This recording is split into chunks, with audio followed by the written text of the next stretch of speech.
एक बार महात्मा बुद्ध प्रवचन देने के लिए एक स्थान पर रुके। लोग उनसे तरह तरह के प्रश्न पूछ रहे थे और बुद्ध उनके उत्तर दे रहे थे। वहीं पर एक व्यक्ति चुपचाप एक कोने में बैठा हुआ था। उसके चेहरे पर पीड़ा के भाव साफ दिखाई पड़ रहे थे। बुद्ध ने उस व्यक्ति से पूछा, भाई क्या दुख है आपको? उस व्यक्ति ने अत्यंत संक्षिप्त सा उत्तर दिया, पता नहीं। बुद्ध ने कहा, देखो भाई, पहले अपने दुख को जानो, उसके मूल में जाकर उसको देखो और फिर उसका उपचार करो। उस व्यक्ति ने बुद्ध से पूछा, वह कैसे? गौतम बुद्ध ने कहा कि पास के जंगल में जाओ और वहाँ से कुछ पौधे उखाड़ कर ले आओ, लेकिन इस बात का ध्यान रखना कि पौधे ऐसे हों जिनकी 2-4 पत्तियां ही आई हों और सब पौधे अलग अलग तरह के होने चाहिए। वह व्यक्ति जंगल में गया और बुद्ध के निर्देशानुसार कुछ पौधे उखाड़ कर ले आया। महात्मा बुद्ध ने उसके हाथ से एक पौधा लिया और उसे दिखाते हुए पूछा कि यह कौन सा पौधा है। व्यक्ति ने कहा कि यह तो बहुत छोटा सा पौधा है, इसकी पत्तियां भी बहुत छोटी छोटी हैं, इसलिए अभी मेरे लिए यह बता पाना यह कौन सा पौधा है बहुत मुश्किल है।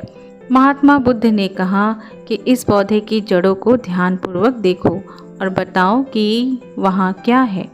उस व्यक्ति ने जड़ों को ध्यानपूर्वक देखा और बताया कि इसकी जड़ों में पौधे के बीज का आवरण अटका हुआ है। इससे पता चलता है कि इसे नीम का पौधा होना चाहिए। अब बुद्ध ने उससे दूसरे पौधे के बारे में पूछा तो उसने जड़ों को देखकर सभी पौधों के सही नाम बता दिए। बुद्ध ने उसे समझाते हुए कहा कि जिस प्रकार हर पौधे का एक बीज होता है, उसी प्रकार हर दुख का भी एक बीज होता है। उस बीज को हम कारण कह सकते हैं। बिना कारण के कार्य की उत्पत्ति असंभव है। बिना बीज के न तो कोई पौधा उगता है और न बिना कारण के दुख की उत्पत्ति होती है। दुख के बीज या कारण को पहचान कर ही हम उसे दूर करने का उपाय कर सकते हैं। आधुनिक चिकित्सा पद्धति में भी किसी व्याधि की चिकित्सा करने के लिए रोग का समुचित निदान अनिवार्य है। रोग का सही कारण और व्याधि का सही स्वरूप जाने बिना उपचार करना हवा में तीर चलाने के समान ही है। पीड़ा चाहे शारीरिक हो अथवा मानसिक, उसके मूल को खोजना अनिवार्य है। अब कारण खोजने के पश्चात दुख का उपचार क्या है? महात्मा बुद्ध ने 4 आर्य सत्य उद्घाटित किए। उन्होंने कहा कि दुख जीवन का एक अनिवार्य सत्य है और यह व्यक्ति के जीवन में किसी न किसी रूप में आता है। इसके बाद उन्होंने कहा कि दुख है तो उसका कारण भी अवश्य है। बिना कारण के कोई दुख हो ही नहीं सकता। फिर कहा कि दुख का उपचार भी है। अब दुख का उपचार क्या है?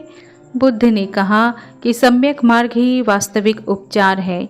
यही बुद्ध का दर्शन है। बुद्ध का अष्टांगिक मार्ग ही उनका दर्शन व हर व्याधि का उपचार है। दुखों से मुक्ति के लिए इसका पालन अनिवार्य है। अब यह सम्यक मार्ग क्या है? जीवन के हर क्षेत्र में हर प्रकार के अति से बचकर बीच का रास्ता अपनाना ही बुद्ध का अष्टांगिक मार्ग अथवा सम्यक मार्ग है। तो दोस्तों, आज के यह बुद्ध के विचार आपको कैसे लगे? अच्छे लगे हो तो इसे लाइक शेयर करें और इस चैनल को सब्सक्राइब करें। नमस्कार।